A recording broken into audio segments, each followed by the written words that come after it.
I'm Arthur Kent for the History Channel. Thanks for watching.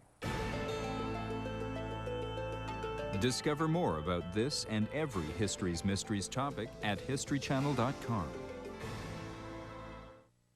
Next, on the History Channel, we were told to believe in our government. I know what I saw. To trust our institutions. The medical evidence has been altered. To put our faith in democracy. There was a monstrous cover-up of everything. We were told to believe a lie. Oswald had nothing to do with the assassination. The History Channel exposes the century's most sinister cover-up. We have the right to know the truth. The men who killed Kennedy. Next on the History Channel. Declassified and disclosed. The History Channel is proud to present on home video the episode you've just seen of History's Mysteries for only $19.95 plus shipping and handling. Call 1-800-708-1776 or order online at historychannel.com.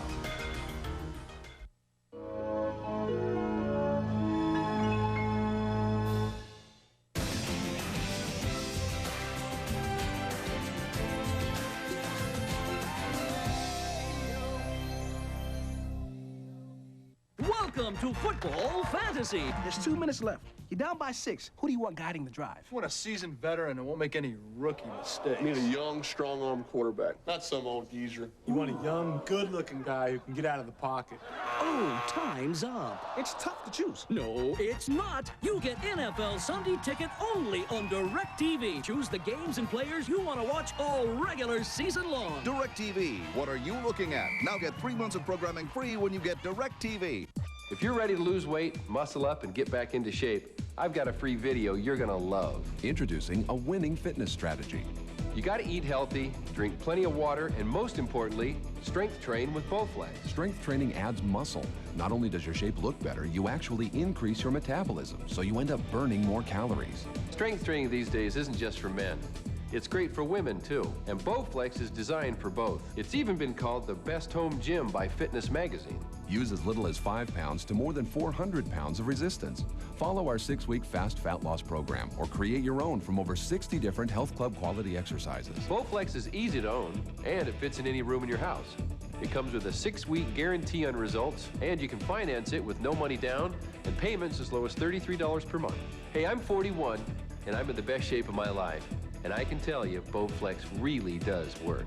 For a free video and brochure on the machine that can help you get into great shape at any age, call right now. Time Machine, brought to you in part by Tylenol.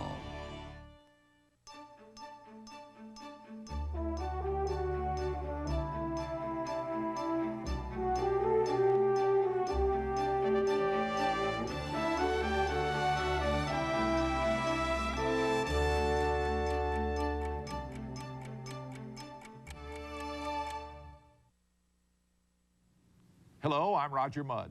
Welcome to the History Channel. For those who remember the day John Kennedy was assassinated, it was not only a tragic event, but also it was a violent rupture in American history. Americans suddenly knew firsthand what the nation had gone through almost a century earlier when Abraham Lincoln was shot.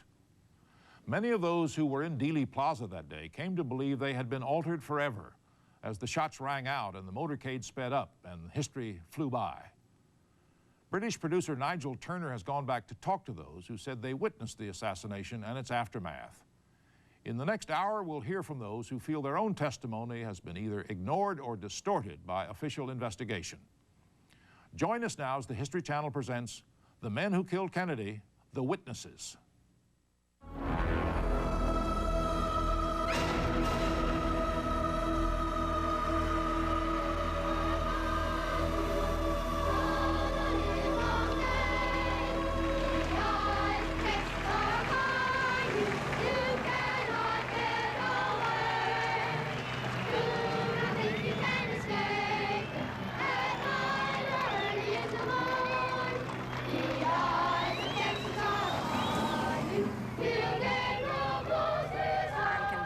No one will ever convince me any differently that the shots came from the area of the picket fence on the grassy knoll. No one will ever convince me. I saw it. I believe that's where it came from. And the only way that I'm ever going to believe any different is when I stand before the judge on the judgment day and he tells me. But I know what I saw, and that's what I saw. Major Phil Willis, with his wife and daughter, was also in Dealey Plaza. He is certain that the fatal headshot came from the grassy knoll. Hell, I'll tell you, 90% of the people in Dallas, Texas, and probably the United States have heard all this over, have since decided that, as well as the second investigation held in the House of Representatives in Washington. And no one will ever convince me. I know damn well the shot that blew his head off came from the right front. It had always seemed to me that had the car speeded up, had there been better reaction on the part of the driver, they were only yards from what at least I perceived to be safety by getting on the expressway. But the car seemed to just, it didn't move. After that first shot, it just didn't move. On the morning of the assassination, Bill and Gail Newman had gone down to Dealey Plaza with their children to watch the presidential motorcade pass. They were the closest spectators to the tragedy, and their account is echoed by many others who were there. The first two shots, I didn't realize what they were, but the third shot, after it was fired, I heard Mrs. Kennedy scream, "Oh no, they've shot Jack," and it was just sort of sent a chill over you. It was just terrible. I can remember seeing the side of the president's ear and head come off. I remember a flash of white and the red and just bits and pieces of flesh exploding from the president's head. At that time, I turned to Gail and said, that's it, hit the ground. And we turned and hit the ground and covered our children. But when the third shot was fired, I thought it came from directly behind towards the grassy knoll behind me. I based that primarily on the third shot from what I saw of the side of the president's head coming off and from the sound of the rifle, the report of the rifle. He wasn't just the president elected by some unknown party out there. He was elected by us, the citizens of the United States of America. He was my president, and I felt very personally violated. And then to see him assassinated that way, so graphically, it was horrifying. My president.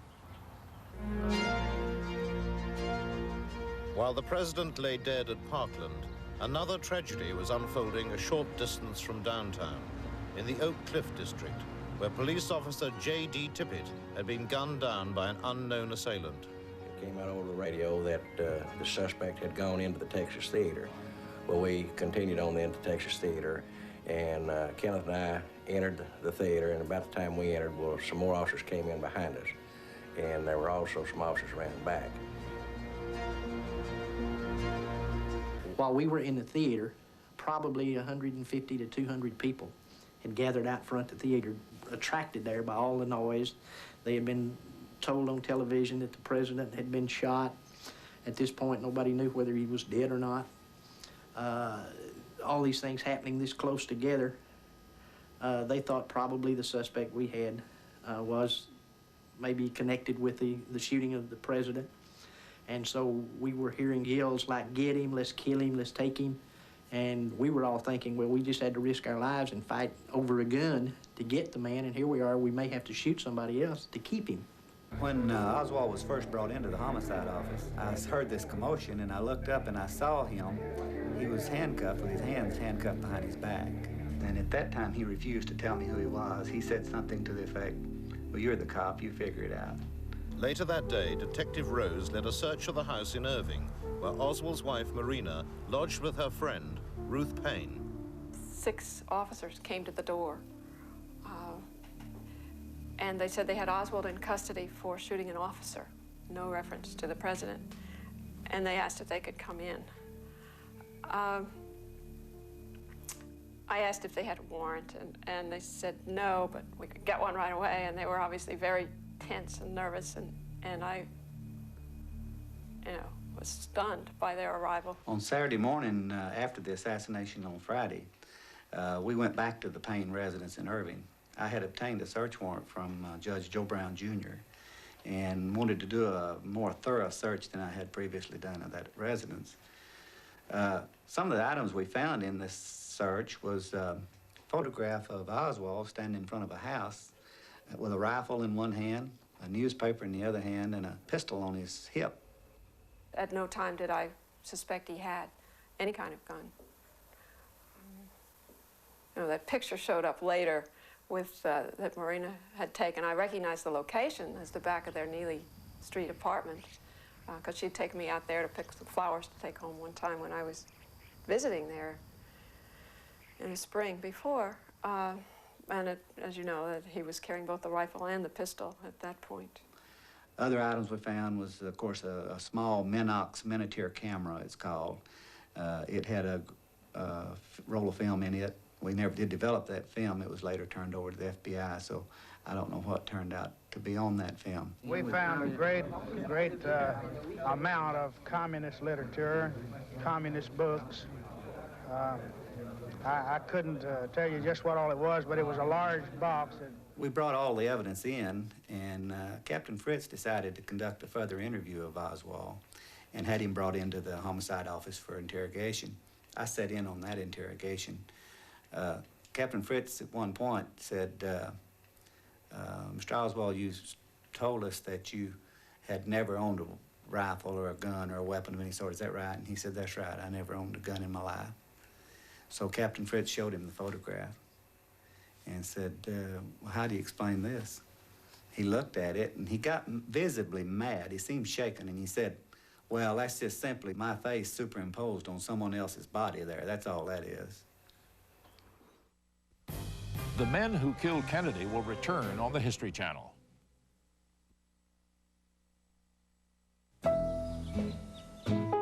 You know my friend Mr. Moretti.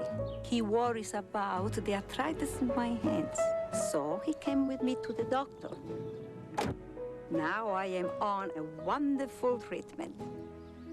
Tylenol Arthritis Extended Relief. It works as well as the leading arthritis prescription, but is much gentler to your stomach. Mr. Moretti says I have beautiful hands. Tylenol Arthritis. Take comfort in our strength. Need new struts? Come to Midas. Get a genuine Midas Gold strut with R2 technology for only $59.95 with a lifetime guarantee. Go safely. Go Midas. Okay, pop quiz. At Office Max, you save money on A, electronics, B, furniture, C, everything for back to school. Pencils down, it's D, all of the above. Trick question. Office Max, we go to the max for you. Hey, what if I wanted to paint the sky? Where do I find the blues? Or the reds or golds or silver grays or some other sky-like hues? And hey, Van Gogh is yellow, how you brighten up your day? I need to travel to the stars, can you paint out the way? Say hello, where to go, whatever you want to know. Ask how, ask now, ask Sherwin-Williams. 3 minutes from now, a heart attack victim will be rushed into this emergency room. Medication will be injected. IV fluids will be needed. The patient will be protected from infection. Breathing will be assisted. And one more life will be saved. Mrs. Hanson? Yes. Hi, I'm Dr. Moore. Her husband's doing fine. Oh, I'm so glad. Thanks to advanced medical techniques and a material we call plastic. How did people celebrate the last time there was a new millennium? From the History Channel, the official network of every millennium, this is Time Lab 2000. In the year 999, some Christians in Europe fear Judgment Day is at hand, 1,000 years after the birth of Christ. Comets and volcanic eruptions are seen as signs of impending doom. Thousands sell their possessions and make the pilgrimage to Jerusalem to await the final judgment. But the religious establishment scoffs at the notion that the end is near. According to one telling, while Pope Sylvester celebrates midnight mass on New Year's Eve, many in the crowd weep and tremble, then tense in anticipation as the bell tolls midnight. But all is quiet as a new millennium is born. For the History Channel, I'm Sam Waterston. We continue with The Men Who Killed Kennedy. Another senior detective sitting in on Oswald's high-level interrogations that weekend was Jim Lavelle. Mr. Kelly with the Secret Service who was the head of the Secret Service out of Washington, had flown in, I guess it was the next day, perhaps on Saturday, asked him if he knew anybody named Alex Hidell. He answered no, and they asked him if he had ever used that name at any time, and he answered no. And he said, well, isn't it a fact that when you were arrested, you had an identification card with your picture on it and that name on it and your billfold? He said, I believe that is correct. And Mr. Kelly said, well, how do you explain that? And he said, I don't. During my tenure with him, he was a very calm and cool and collected individual. All of his answers were very concise and to the point. He didn't volunteer information, and he certainly didn't admit to anything. Mr. Kelly also, in the same time when he asked him about the Alex Hidell, he knew that Oswald had been involved in this fair play for Cuba in New Orleans. And he asked him, he said, now that the president has been killed, he says, do you think that the attitude of the United States towards Cuba will change? And Oswald looked around to his left where Captain Fritz was sitting, and he said, I believe that I am charged with the murder of the president. Is that correct? And Captain Fritz said, yes, that's true. And he turned back to Mr. Kelly and he said, I don't think that I should answer that, because whatever answer I give you might be construed in a different light than what I intended it to be.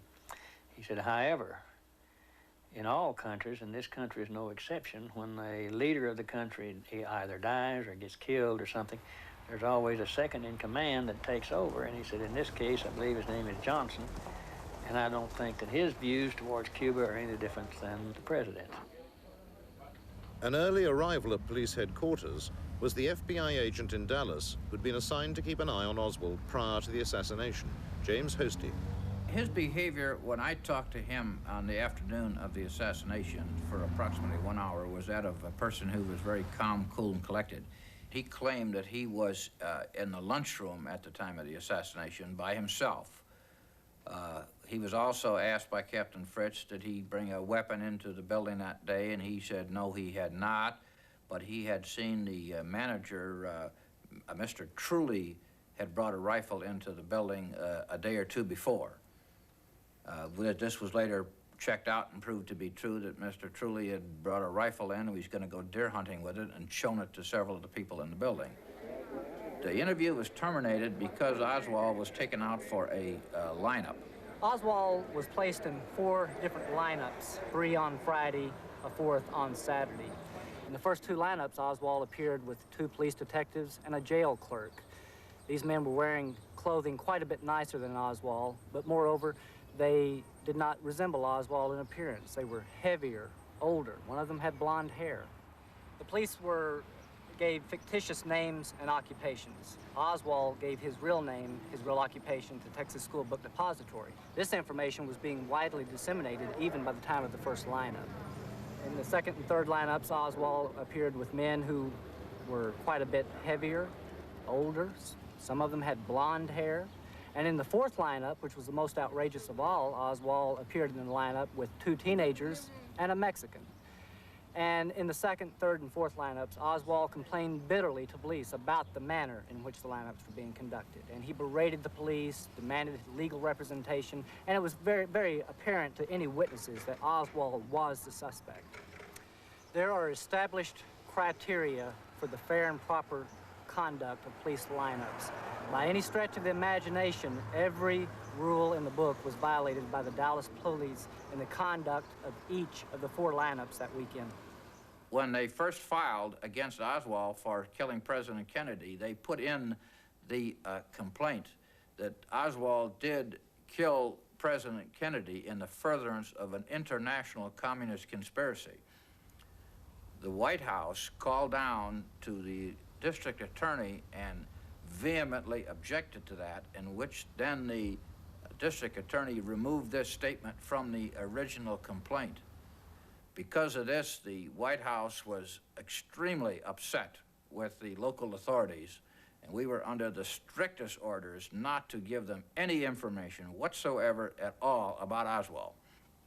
This caused them to jump to the wrong conclusion and think that we were hiding something about ourselves when we were really cloaking the information about Oswald's Soviet and Cuban connections.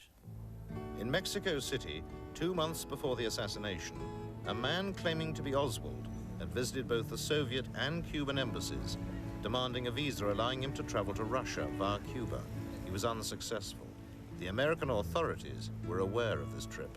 I asked him if he'd ever been to Mexico City, and he became quite upset about that. But this was more, he was more startled. And he said something to the effect, "How did you know about that?" And then wouldn't speak about it anymore. Whether it was Oswald or an imposter in Mexico City, it was a connection that the American authorities were anxious to conceal at all costs. James Hosty gives the official explanation for this cover-up.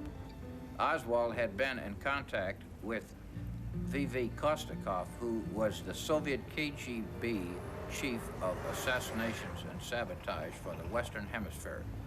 I think the fact that Oswald had been in contact shortly before the assassination with a person of that nature, and due to the fact that he had spent 3 years in Russia, this would have caused the American public to become so outraged that it could have led to World War III. I believe for this reason, they decided that they would keep this from the American public. Whatever the real mission was in Mexico City, the American authorities at the highest level were determined that it should never be revealed.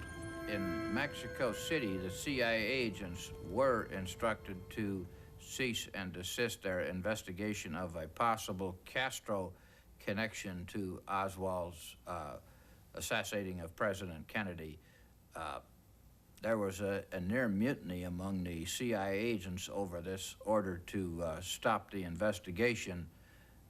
The ambassador to Mexico City stated he was given orders from his superiors to stop the investigation, and then commented, well, if the president's own brother agreed with it, I guess we'd have to go along with it, which would indicate to me that Attorney General Robert Kennedy concurred with the order to stop the investigation of the Castro connection to Oswald. The men who killed Kennedy will return on the History Channel. I may look young, but I still suffer from hot flashes. I discovered a natural way to deal with it. New Healthy Woman from the makers of Monistat. Healthy Woman's a soy menopause supplement that helps relieve hot flashes in a natural way. New Healthy Woman. Come on, let's go. Camcorder, $400. 3-hour tape, $7.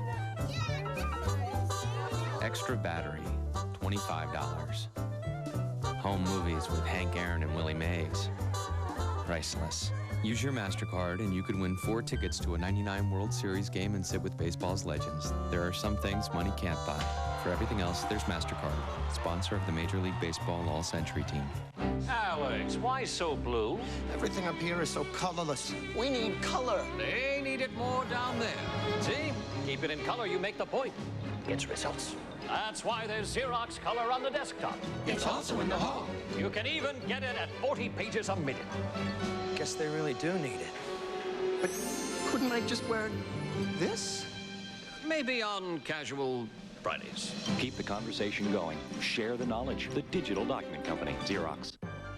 The world unfurls before us with stories of conflict, rebellion, freedom, and triumph. Every country has its own heroes and memories. The world before America, the world before our time. History Channel International, the world before us. Call your cable company or satellite provider. Take the History Channel Yahoo poll. Here's this week's question. Who is your favorite Old West hero? Vote now at historychannel.yahoo.com.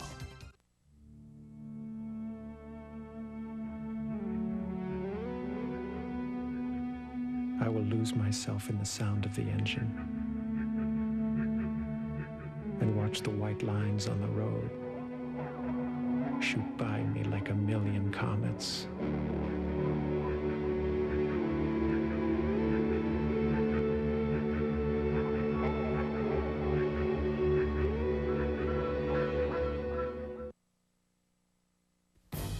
We continue with the men who killed Kennedy.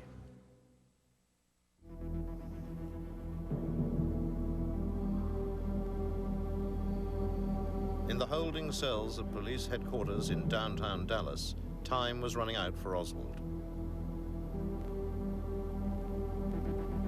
Throughout the relentless interrogations, he had offered no information other than vehemently protesting his innocence of the murders of both the president and Officer Tippit. 24 hours after his arrest, he was still without legal representation. Oswald called me from the jail on Saturday after the assassination. He actually called twice. The first time in the afternoon, he just asked me to try to reach a lawyer that he was trying to get to represent him. And I said I would, because I thought he should have representation, but I frankly was stunned that he called, that he asked for something from me at that point. That was a very brief conversation, and his voice was very flat. Detached, like as if there was no momentous event going on around him or around me. And then he called again in the evening to try to reach Marina, and just asked for Marina just as if it were any weeknight after work. And he normally did call her then. Again, just very detached, very separated, it seemed to me, from what was going on. For the rest of that day, and most of the following morning, Oswald's time was filled with more unrecorded interviews with police officials. Shortly after 11 o'clock on the Sunday morning, his move to the greater security of the Dallas County Jail began. Now the prisoner wearing a black sweater, he has changed from his T-shirt, is being moved out toward an armored car, being led out by Captain Fritz. There is the prisoner. Do you have anything to say in your defense? Oswald has been shot. Oswald has been shot.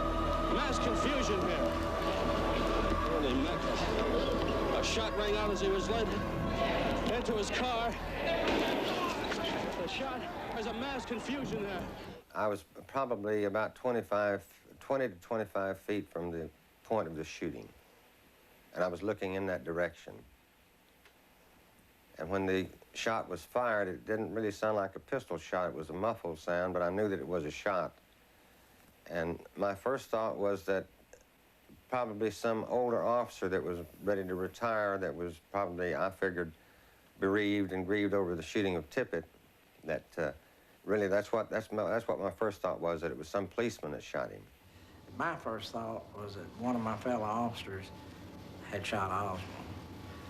But as the crowd began hollering, the gun passed in front of my face, and I grabbed at it, but I missed it, and I kept hollering, somebody get that gun, somebody get that gun. And there was a voice that came from this pile of humanity that said they had the gun. Then suddenly I ended up with Ruby. We drug him back into the jail office where we restrained him and began to get handcuffs on him. Chief Curry, along with Captain Fritz and other top administrators, had originally planned, it was my understanding, to transfer Oswald during the night. But outside political pressures coming from as far as Washington insisted that Oswald be shown that he hadn't been coerced into a confession, that he hadn't been beaten, and that the world exposure be granted on this subject. After all, he was an assassin accused in killing the President of the United States.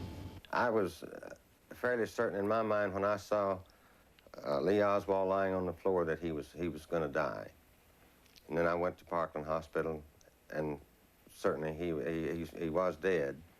And that's when I met his wife, Marina, and his mother, Marguerite. Marina, through an interpreter from SMU, a Russian interpreter, she asked him that could she see the body. And the doctor told me, said that she shouldn't see the body. They just done an autopsy on him, and he wasn't even cleaned up yet. But she insisted on seeing him, and his mother, Marguerite, was there, and she insisted on seeing him. So I took them in to view the body. And there was a tear in the right eye of Lee Oswald, and Marina asked through the interpreter was he crying when he died? And the doctor told her that no, some people die with their eyes open, some die with them closed, but this tear, he was not crying when he died.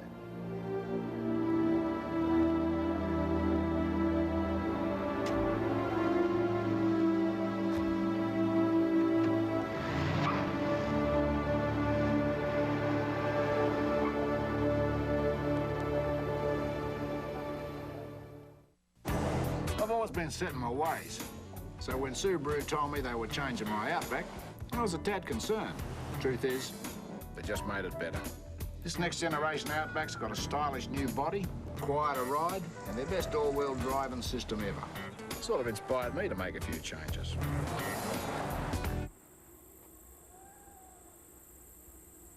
I think this works. The new Outback, the world's first sport utility wagon from Subaru.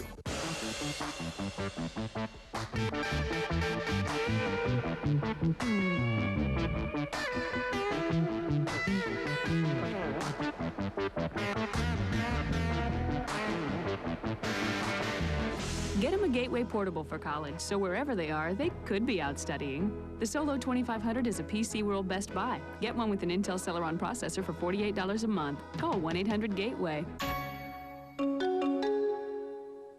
Tonight on the History Channel.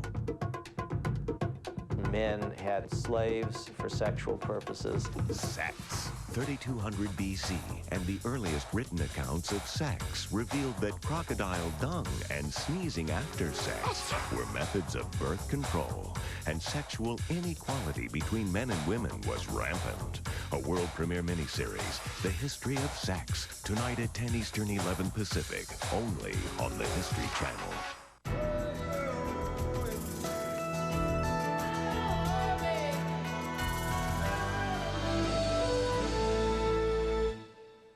Tomorrow on the History Channel, the strange journey of Einstein's brain on history's lost and found.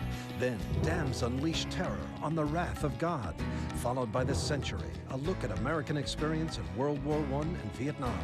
It all begins tomorrow at 8 Eastern, 9 Pacific on the History Channel. Sunday on the History Channel.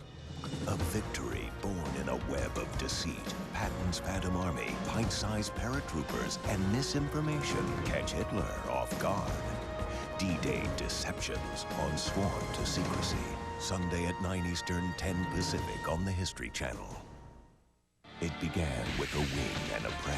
This is how man soared through history. Takeoff Week on Modern Marvel. All next week, only on the History Channel. We continue with The Men Who Killed Kennedy. One night in particular, I recall about 2 weeks prior to the assassination, being in the club. Parking lot separated his club, the Carousel, and the club that I worked at, the Colony Club.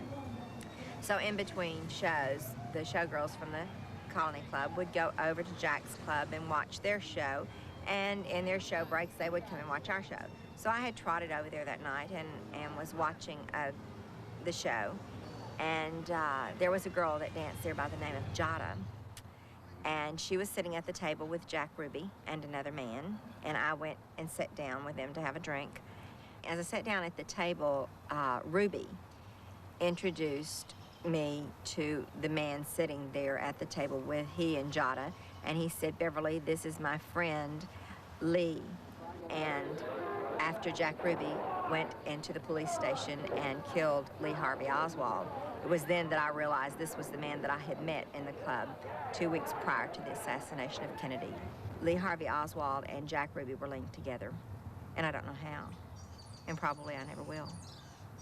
But I know in my heart that man, Lee Harvey Oswald, or the person that was shot in the basement of the police station, was the man that was in the club 2 weeks prior to the assassination. As a matter of fact, the next day, Jada gave an interview to the newspaper, and she said the same thing that I'm saying to you now, that she met Oswald 2 weeks prior to the assassination of Kennedy. However unfortunate it is, Jada is dead, or so they tell me. Jack Ruby's close links with the Dallas police gave him easy access to their headquarters. On the assassination weekend, he was seen there several times. even correcting information about Oswald given out at a press conference. Was he stalking his prey? Billy Grammer was a police communications officer on duty the night before Ruby killed Oswald. Around 9 p.m., he received an urgent message from a caller who refused to identify himself. I thought I recognized the voice, but at the same time, I could not put a face or a name with the voice. And as we talked, he began telling me that we needed to change the plans on moving Oswald from the basement, that he knew of the plans to make the move, and if we did not make a change, the statement he made precisely was, "We are going to kill him." Billy Grammer reported the call, finished his shift, and went home to bed. He was asleep when Ruby, seen here on the edge of picture in his grey fedora, prepared to move in for the kill. There is the prisoner. Do you have anything to say to The first Billy Grammer knew of the slaying was the following morning when he switched on his television set. No sooner than I turned it on and they were telling that Jack Ruby had killed Oswald, then I suddenly realized, you know, knowing Jack Ruby the way I did, this was the man I was talking to on the phone last night. At that time, I put the voice with the face, and I knew within myself that Jack Ruby is the one that made that call to me the night before. And I think it was obvious because he knew me and I knew him, and he called me by name over the telephone. And seeing this and knowing what I knew and what he had said, then to me it had to be Jack Ruby. He is shot. He is shot. Oswald. It is Oswald. While his victim lay dying on the floor of the jail office, Ruby was dragged past him and taken up to Oswald's empty cell, where he was interrogated by Don Archer. His behavior to begin with, he was very hyper. He was sweating profusely. I could see his heart. Of course, we had stripped him down for security purposes.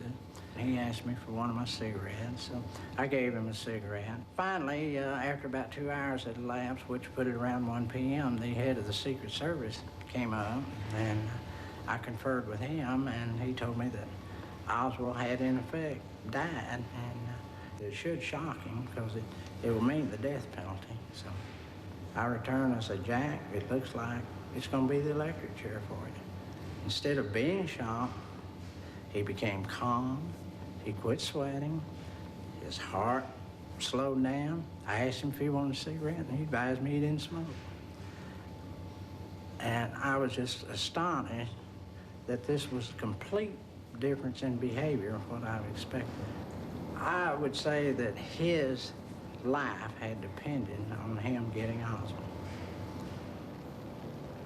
He made the statement, "We are going to kill him," which leads me to believe that this was not a spontaneous thing that happened on the spur of the moment. He was watching Oswald coming out the door, and all of a sudden he decided to shoot him. I do not believe that. I think this was a planned event with him being the man to do the shooting.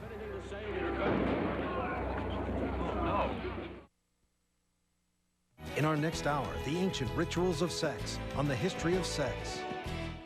I may look young, but I still suffer from hot flashes. I discovered a natural way to deal with it. New Healthy Woman from the makers of Monistat. Healthy Woman's a soy menopause supplement that helps relieve hot flashes in a natural way. New Healthy Woman. Do you want to stop by Dave's after the movie? Would you put your life on the line to change a flat? Each year, nearly 3,000 people die in roadside accidents.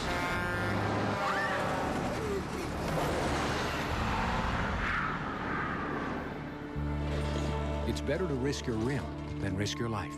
Drive slowly to a safer area. Never attempt repairs on a narrow shoulder. I'm okay. For more safety tips, get this free book from Shell. Count on Shell. Where will you be when the millennium turns? Your dreams change. So have we. Now Dean Witter and Morgan Stanley have joined to provide a world of investment advice on a personal level. The world will change, but at Morgan Stanley Dean Witter, we will always measure success, one investor at a time. People fascinate me, always have. Behind every big name, I wonder, what makes them tick? I want some amazing fact, childhood memory, hope, or dream. I wonder where they get their drive. Biography gives me all that. Award-winning journalist Harry Smith joins Biography, weeknights on A&E. He's got the right biography to host Biography. Join me on A&E.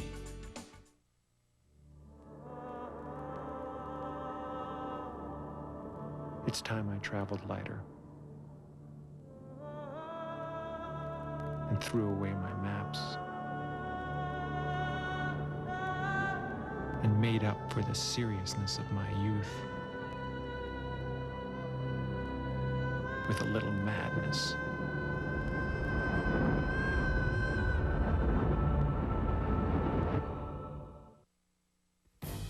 We continue with The Men Who Killed Kennedy. Paul O'Connor was a medical orderly who assisted at President Kennedy's autopsy on the night of the assassination. For many years, he was prevented, under threat of court-martial, from talking about his frightening experience. It was such a relief when the House Assassination Committee allowed me to talk. Then I could get it off my chest. It was such a relief to do that. And I'm glad it was brought out of the closet. At least I don't have to walk around the rest of my life bursting at the seams waiting to say, you people don't realize what I did or what I saw. You just believe what you are told to believe. And you know he was shot, you know he was dead, and you know he was buried. And that's all the general public knew. They didn't know about what we knew. And that was a hell of a feeling to carry around with you. In speaking out about what he saw at the Washington autopsy, Paul O'Connor has exposed major discrepancies in the official account of the events of that night, and in particular, the president's wounds. In Dallas, minutes after the assassination, the doctors at Parkland Hospital, in addition to noting a large wound in the back of Kennedy's head, had also observed a small wound in his throat, as Dr. Robert McClelland explains. Dr. Perry told me as I was helping him do the tracheostomy that he had made the incision, which goes this direction across the neck for placement of the tube in the windpipe, through the little wound that had been in the front part of the neck, apparently about here, and as I understand, nicked the tie a little bit in coming through. And I estimate from what he told me that the size of that tiny little injury on the front part of the neck was perhaps the size of the end of my little finger, very small. What I would usually think about that kind of wound and what I thought about that one from his description of it was that it was most likely an entrance wound. Saw a picture of the throat wound. Nice little neat wound about like this is what they showed in the picture. When it actually was a great big nasty blown out wound. Just a big mess. But the official autopsy photographs are not the only dubious aspect of that night's activities. When somebody is shot and killed, they usually do what they call a legal post-mortem. And that involves plotting a trajectory of a missile, where it comes in and goes out, and what angle it was. And we didn't do any of that at all. They weren't really interested, it seems, on how it happened, where it happened from. Nobody had mentioned whether he had got shot in the front or the back or the side or what. I remember that Dr. Humes was just about ready to pull his hair out because he was a very meticulous person. And he'd start to do something, and Admiral Berkeley would say, "Don't do that," and he'd just tense all up, and we'd have to go to some other procedure. And I thought to myself, this is a very unbelievable, strange night.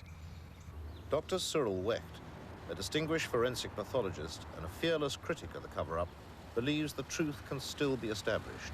I think it would still be possible, even today, to determine how, in fact, John Kennedy was killed, to be able to prove that there were two people firing. I would like to see a real murder investigation conducted. I would like to see FBI agents and other law enforcement people going to individuals who are involved in the chain of custody, find out where the brain is, find out where the codochromes of the interior chest wounds are, find out where the microscopic tissue slides are, I would like to see all of the evidence brought together and a thorough scientific analysis undertaken. I would also like to see repeat experiments done shooting a Mannlicher Carcano with 6.5 millimeter military-type ammunition through goat carcasses and human cadavers to simulate the bony fractures in Governor John Connally, and let's see what those bullets look like. Those things can be done. If they are done, then I am convinced that the Warren Commission report will crumble like a house of cards. And of course, the people on the other side, they're not stupid. They are also convinced that that is what would happen, and that is exactly why such a new investigation is not being undertaken.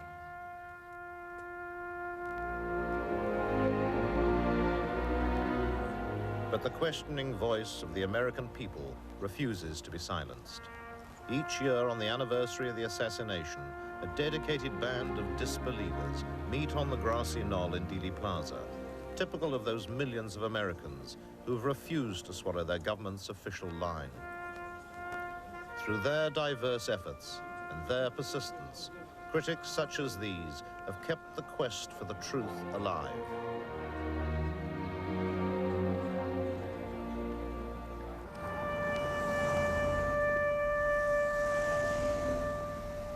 As with most people, I believed the Warren report at first. I think we all had to. We needed to know that there was no nameless they that got away with this, that it had been solved. But the more that was written, the more that we learned, the more questions there were. For every question that was answered, there were 10 more new ones that needed to be answered. And I felt that for my own sake, for all of our peace of mind, we needed to know more of what happened to President Kennedy. They didn't tell us the truth. It's a very valid criticism of the Warren Commission that it failed to follow up many, many important leads and witnesses that came to its attention. One of the best examples, I think, is the fake Secret Service man up on the grassy knoll and a Dallas police officer. Within a minute or two after the shooting, Officer Joe Marshall Smith ran up on the grassy knoll following the other witnesses. That's where they all went initially. And Joe Smith pulled his pistol when he spotted a man behind the picket fence up on the grassy knoll. And this was a man dressed in coat and tie. And this man, even looking right into Smith's revolver, said, "Hey, I'm Secret Service." And he pulled out some credentials that, to Officer Smith, indicated that this man was legitimate. Smith left him alone and went away, investigating other areas in the plaza. The important part is that the Secret Service at no time had any agents anywhere in Dealey Plaza, with the exception of the agents who were riding in the motorcade. So here's a guy passing himself off as a Secret Service agent to a Dallas police officer, and there was no Secret Service agent there. The Warren Commission either didn't know that or didn't want to know. They didn't even ask Officer Smith pertinent questions about that encounter. And to me, that's one of the great failings of the Warren Commission, and a typical example how important evidence was overlooked initially or lost at that time. There was some new evidence that came out in late 1976, evidence that I was responsible for, in that the researchers had long been aware of recordings of the Dallas Police Department's radio channels. The department was using 2 at that time. And some interference began just a couple minutes before the assassination occurred. And that interference continued for 5 minutes or so after the assassination, and it effectively blocked all police communications on their main channel. What wasn't known was which officer was responsible for it. My thinking was that if the officer were in or very close to Dealey Plaza, his open microphone may have picked up the sound of the shots. From that theory sprang an investigation by the House Assassinations Committee, and after some digging, they found what they thought were the original recordings. They had the scientists analyze the recordings and decided that after some tests and then firing some test shots in Dealey Plaza and recording those, that there were 4 shots fired during the assassination, perhaps as many as 6. And that, of course, proved conspiracy. For 2 years, through political turmoil, the House committee flourished. It investigated areas that needed to be investigated, some that we hadn't thought of before. Others, unfortunately, were overlooked. And as a result, after the dust cleared, we were given a report. The report said, yes, there was a conspiracy, but a very limited conspiracy. There were at least 2 people firing at President Kennedy. Much of the evidence leading toward involvement of government investigative agencies, perhaps in the actual murder, perhaps just in the cover-up, were all pretty much glossed over. Some recommendations were made to the Justice Department, they were never followed through. During the House Assassinations Committee hearings, the FBI and CIA admitted that they had withheld evidence, that they had obstructed justice. Not a single person was ever put to task for this. They were just allowed to go, and that's the way it remains till this day. We can't know the truth unless we have subpoena power and people that want to know the truth. If they don't want to know the truth, whether because they don't believe in it or because they feel it's politically advantageous to themselves not to investigate it, then we'll never know the truth. But how can this country go on after a quarter of a century of this cover-up? How can we build on that? We're building on a lie. We've got to know the truth. The House Select Committee on Assassinations concluded, primarily on the acoustics evidence, but not exclusively, that there were 2 people firing shots in Dealey Plaza. And they decided, based on the scientific evidence that took a period of some 9 to 10 months to analyze fully, that shots number 1, number 2, and number 4 all came from the Texas School Book Depository building. But shot number 3 did come from the grassy knoll to the president's right front. Therefore, it's inescapable. Conspiracy because there were at least 2 shooters. So all this means that according to the United States government, there are now 2 official conclusions as to what happened. The Warren Commission says there was 1 shooter and 3 shots. The House Assassinations Committee says 2 shooters, a total of 4 shots. There's a conspiracy or there isn't. That's where we're stuck, and we have been since 1978. Given the nature of the president's most powerful enemies at that time, and who had the most to gain from the assassination, my feeling is that there are 4 groups that are suspect. The more militarily oriented of the anti-Castro Cubans, the people who felt betrayed by President Kennedy after the Bay of Pigs, the mob, who wanted the gaming rights back in Havana. They were losing millions of dollars every day since Castro closed the casinos. The ultra-right wing, who hated President Kennedy for virtually everything he stood for. And the ultra-right wing hawks within the CIA, the ones who had been fired, or people related to those politically, who had been fired by President Kennedy after the Bay of Pigs. They all had a common goal. They wanted the president out of the way. They wanted Cuba clear of Castro and the communist threat in the Western Hemisphere. They had the most to gain. They had the motive, the opportunity, and the means to kill President Kennedy. If that is the cake, then the icing on the cake is the president's decision to withdraw the troops from Vietnam. That was the CIA's war. They wanted it, they wanted to promote it, they wanted to push it. The people who I think had most to gain, as they saw it, were the military-industrial intelligence complex. It's a myth that the intelligence agencies don't make policy. They make it all the time. They always say they're carrying out policy, and sometimes they are. The people who had most to gain were those who didn't want the peace in the world that John Kennedy had tried to turn the world toward when he and Khrushchev worked out the solution to the Cuban Missile Crisis. The people who didn't want John Kennedy to be president were those who were making incredible fortunes from war production. Had Kennedy lived, I think we'd have had no Vietnam War, with all of its traumatic and divisive influences in America. I think we would have escaped that. I think the world would have escaped. The 50,000 odd Americans dead and 300,000 more wounded and over 500,000 more hooked on dangerous drugs and tropical diseases. The divisiveness of that war that so many of the people thought unjustified and unnecessary and it shouldn't have been there. It split this country widely, and many of those things have lingered on since. Kennedy made a speech at American University in June of the year before he died, and he said, we live in one world, we got to breathe in the same air, and we got to live together, we're going to die together. He was very disturbed by our involvement in Vietnam, which he inherited.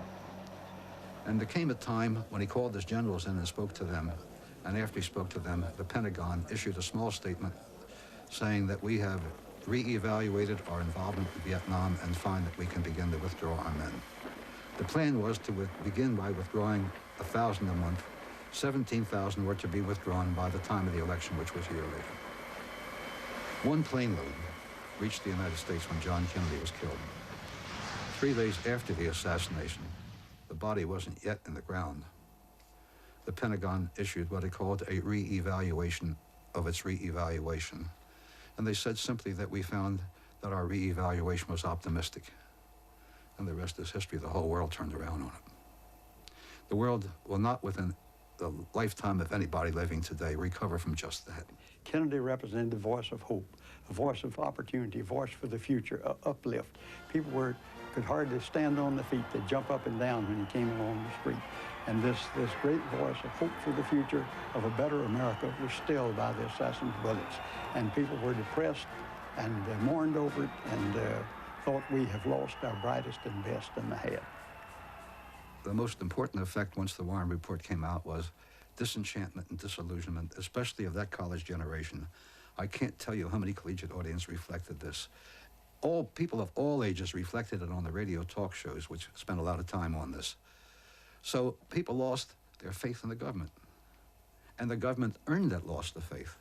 And I think perhaps the second is more important, that when the government justifies a loss of faith, it really is a deep subversion. The strongest ally the cover-up has had has been the American media, both because they are unable or unwilling to accept the conspiracy or the fact of a conspiracy, or because they know better and are serving their masters well. One of the two. None of the things that the critics brought to light were treated responsibly by any responsible element of the press.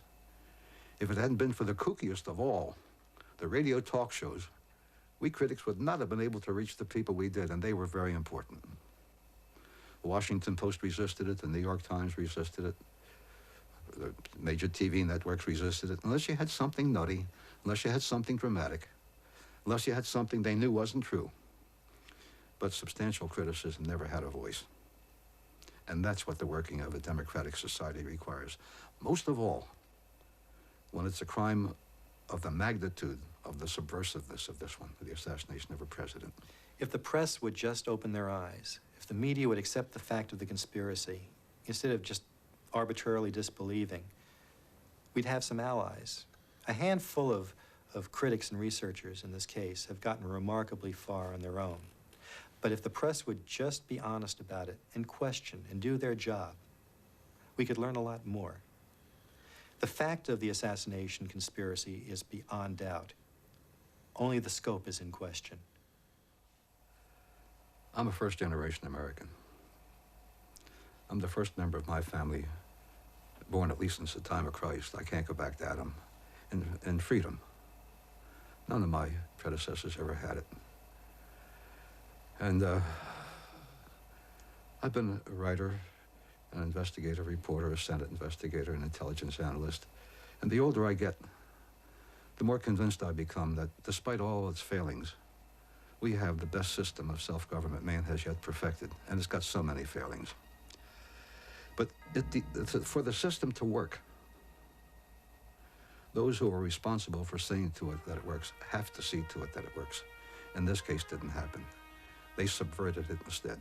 The assassination nullified our system, and the investigation nullified our system. My investigation has been different than that of others who are known as critics, because mine is a study of how the institutions of our society worked at the time of great crisis and since then. And obviously, the conclusion's obvious. They all failed. All, on all levels. That so many people who differ with the federal government's official lone gunman findings are willing to disagree publicly is one measure of the disconnect between the American public and its leaders. For the History Channel, I'm Roger Mudd. Thanks for watching. Next on the History Channel. Men had slaves for sexual purposes. Sex. 3200 BC, and the earliest written accounts of sex revealed that crocodile dung and sneezing after sex were methods of birth control, and sexual inequality between men and women was rampant. A world premiere miniseries, The History of Sex, next.